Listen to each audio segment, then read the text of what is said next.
It's my absolute pleasure to introduce Acting Superintendent Commander Colin Green, Protective Security Group, Counterterrorism and Special Tactics, New South Wales Police Force.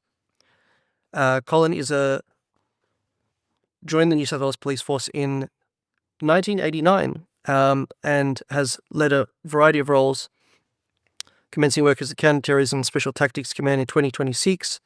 Moving on, and there's now Chief Inspector Green is appointed to the Manager of Terrorism Protections Unit. He will be speaking on assessing and responding to a challenging security environment. Thank you very much.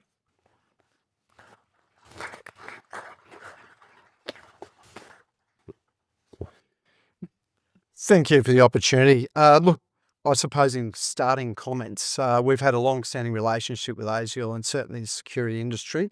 When I look around the room, I recognise a lot of people, which is really good because it means we're talking, we're connected, and we're working together to prevent and prepare for terrorism.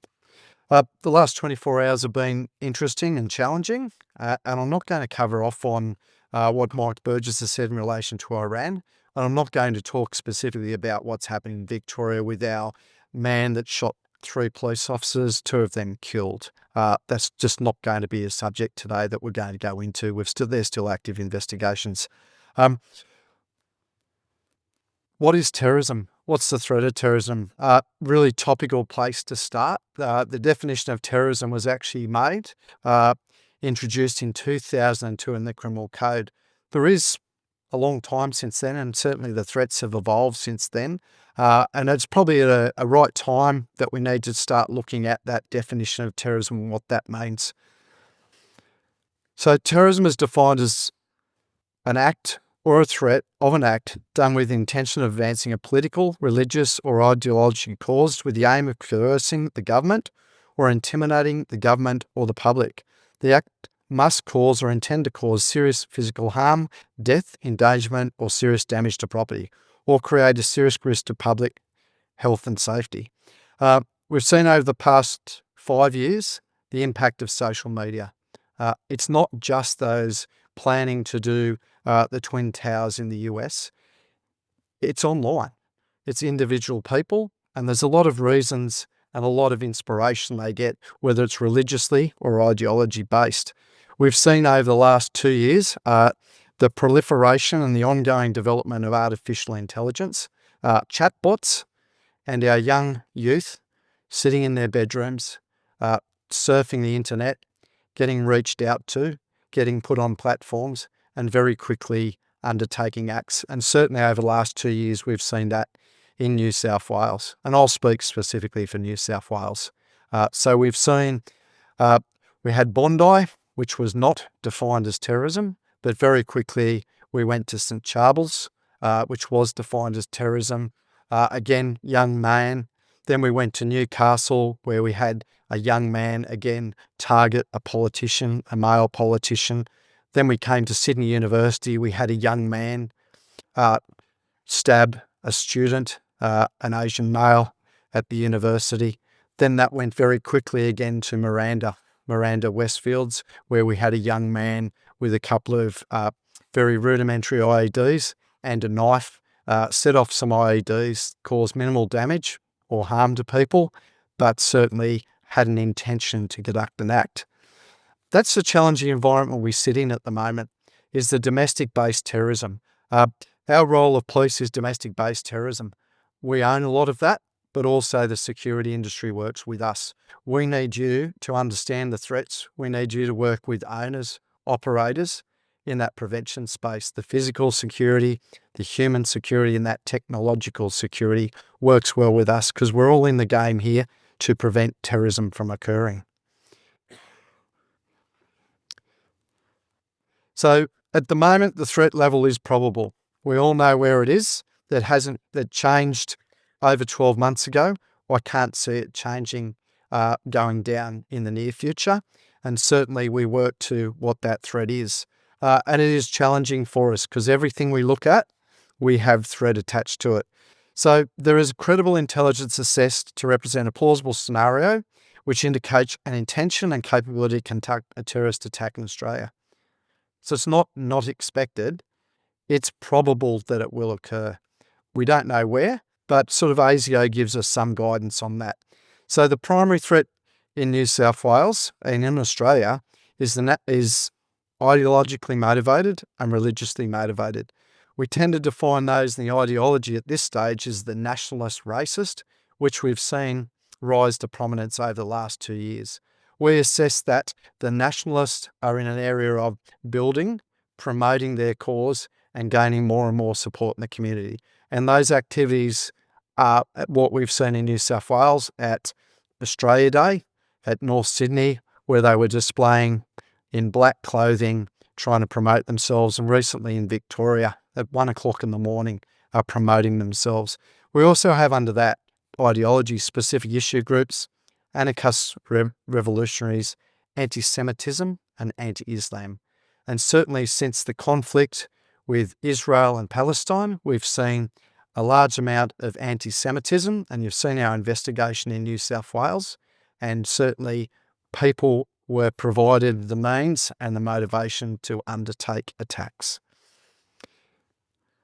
In relation to religiously motivated violence, Sunni extremism predominantly is the one that appears, although we do have Christian extremism. Woomera in Queensland was Christian extremism. Crowded places. Again, ASIO assessed that crowded places are the target for terrorists, and we all work within it. We're all part of a crowded place today, whether we're outside this venue or inside this room. Crowded places that are identified as areas to attack include places of worship, shopping centres, tourist attractions, sports stadium, transport infrastructure, pubs, clubs, hotels, movie theatres and civic spaces. They're predominantly the ones. Most of us in this room have been to at least one of those within the last 7 days. So it's really important for us to make sure we have got really good security in place at those locations. I've recently been to the UK and their terrorism threat level sits at a higher level, but they have that same threat to their crowded places, their large-scale events, and they are very sophisticated in their approach to managing that. Weapon and tactics haven't changed too much for us. Low cost, locally financed, lone actor, targeting crowded places, easily acquired weapons. So we see a lot of knives, vehicles being used, rudimentary IEDs that people can build at home from within their laundry cupboard or a quick trip to Bunnings. We're seeing that level used. And if we look at the attacks at Newcastle, Sydney Uni, we look at St Sharbles as well, knives. Readily acquired knives are being used for that. Not saying that they won't use firearms. There's a large number of firearms that are held by registered licence holders within New South Wales. And yes, we do get those stolen a lot in regional areas, but we're just not seeing those stolen firearms eventuate to being used in terrorism. What we are seeing is organised crime facilitating the selling of firearms to terrorists to use in attack. And we go back to our Parramatta Police Headquarters. Organised crime supplied a young man a firearm that shot one of our police employees and killed him. But again, the challenge we're seeing at the moment is the online radicalisation. Increased online accessibility to communication, the rising prevalence of extremist content online, exposure to extremist content impacting and influencing young and vulnerable Australians. AI chatbots are becoming more widely used, and extremists are using these to radicalise people into action. We've also got a cohort of young men that sit in rooms and surf all different types of incidents of terrorisms. They look at all different ideologies and they tend to pick one that suits them. So it's not unusual for us to see in New South Wales and over the world, people generate their own papers, their own reasoning, and send those through to law enforcement prior to undertaking an attack. And we see that quite regularly.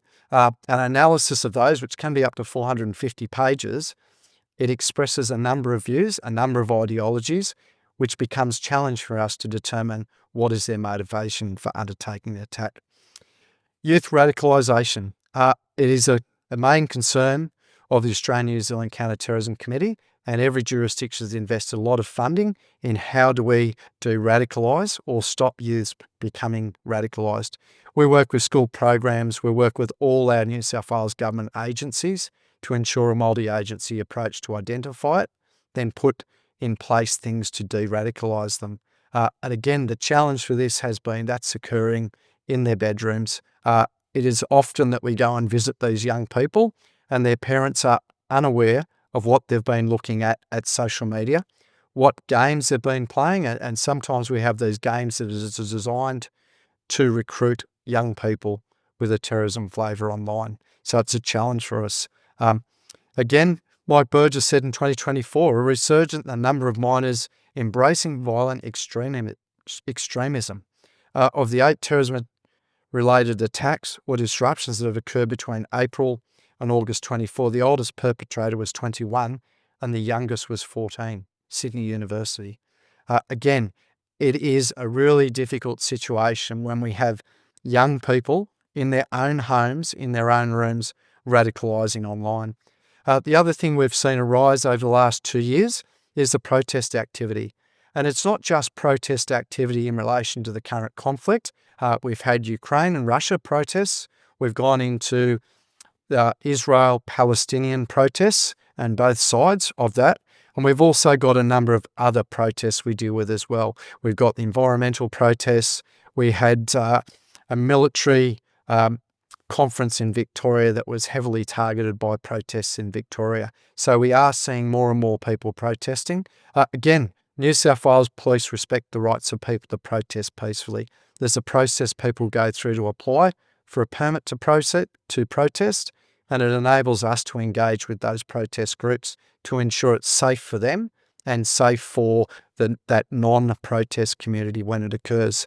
So that's an overview of the environment that we have got. Complex, yes. Ever-changing, yes. Difficult to manage, certainly. And we've still got a huge investment in our counter-terrorism in all our jurisdictions and certainly New South Wales. The other discussion today is how do we as police manage the amount of information and how do we receive information and assess that? So really complex process we go through, but it really works quite simply. If someone rings 000, someone puts a report on Crime Stoppers, or someone rings up the National Security Hotline, it all ends up in our Terrorism Security Intelligence Unit in real time. So that information is sent through to us and we've got 24/7 intelligence analysts working and they start that assessment. So we look at our holdings, we go to other agencies and look at their holdings and we do an assessment to determine, is it terrorism related or is it a fixation and how we need to manage it? Within C2, we meet and we discuss these weekly, and if required, we'll discuss them during business hours or outside business hours and form a response. But all that information comes in and we did quite a detailed review of what's available online. The challenge with that online environment, and certainly probably some of you in the room, is the cost and the number of monitoring tools and scraping tools that are available.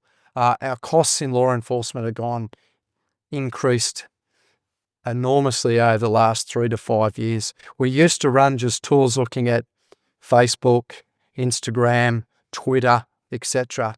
There's so many more different platforms we need to scrape and we need to look at for people that may be a threat to Australia, New South Wales or our communities. So that is a challenge for us. And as we go on, we have to develop that capability.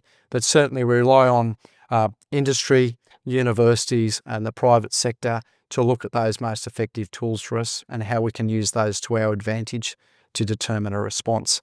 So yeah, information management is really critical to us. We can't afford to miss something. If we miss something as a successful attack, it is really difficult for us.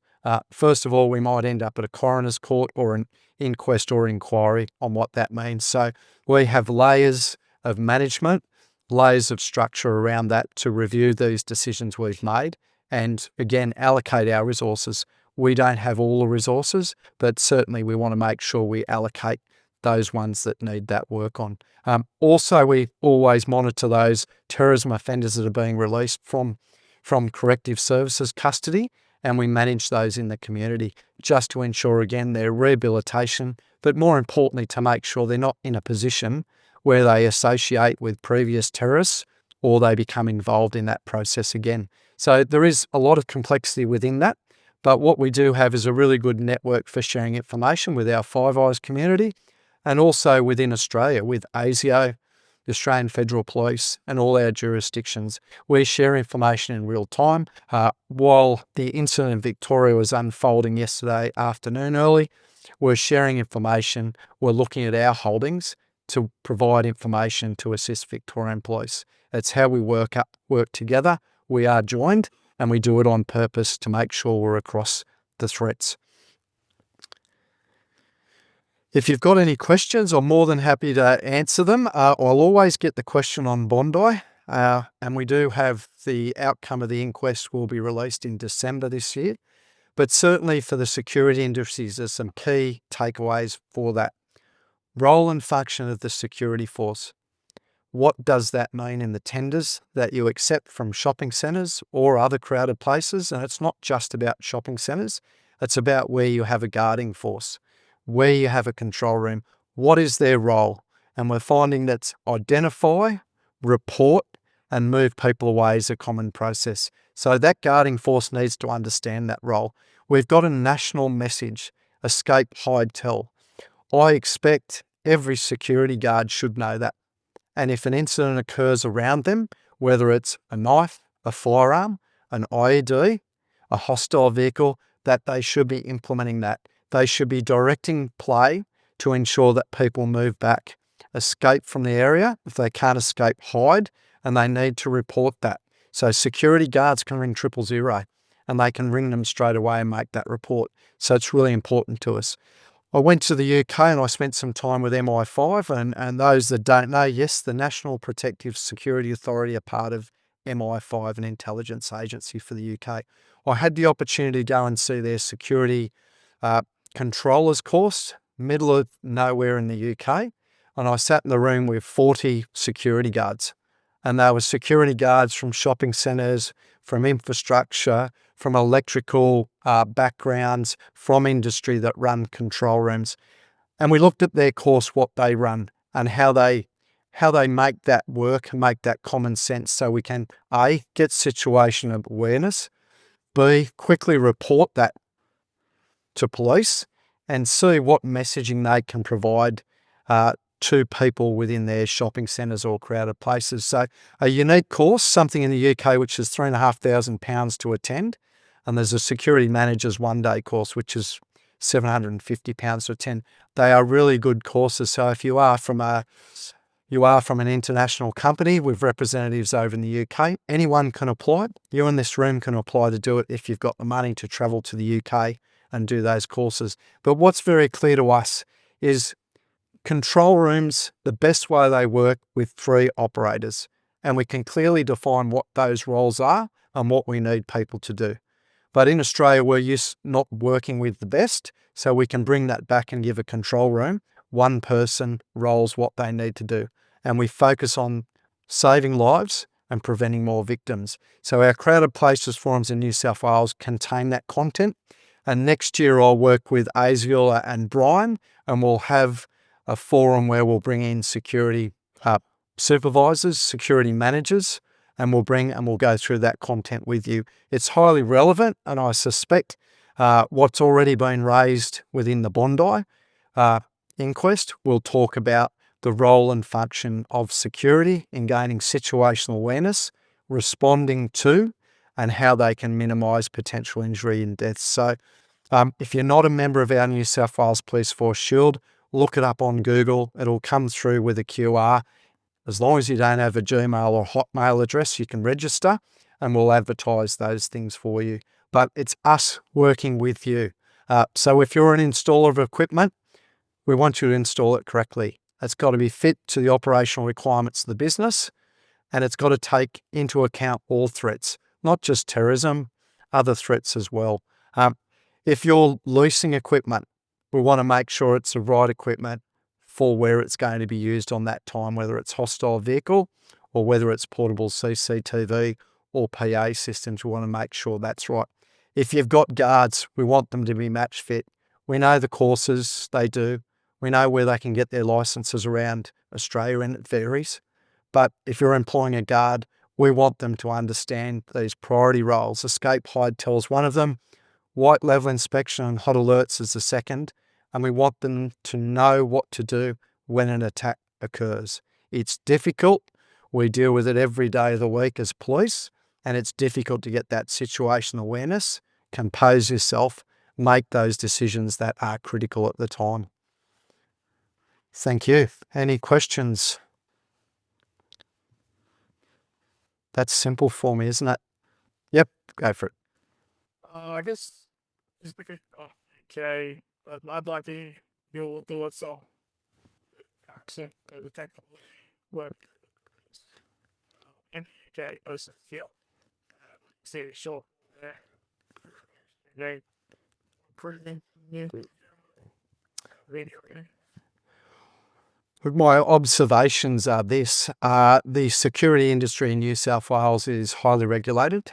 We've got a good training at both levels. I think that's probably better than the UK on observation with their security industry. So I think we're in a really good position with the security industry and the training for guarding force. So I think that's a real positive for us in Australia. If you go back to Martin's Law and the requirement for venues under 300 and over 899 to have specific security, as an observation, I think we do pretty well in New South Wales and Australia about our general security systems. Most venues I go to, there's a CCTV system, there's a fire alarm system, there's a handpiece to communicate, albeit it sits mostly with a fire panel, but certainly those basic security functions are there, and all those venues have to have an evacuation plan, which is good. The challenges we see around the world are we have plans, we don't update them enough, and we probably never practice them. And I would put to all of you that are in the building, we have to do our fire evacuation plans every year. It's a legislative responsibility. How many times have you practiced locking down your venues for an armed attack? How many times have you sectorised and locked down building for an incident that may be occurring in your foyer?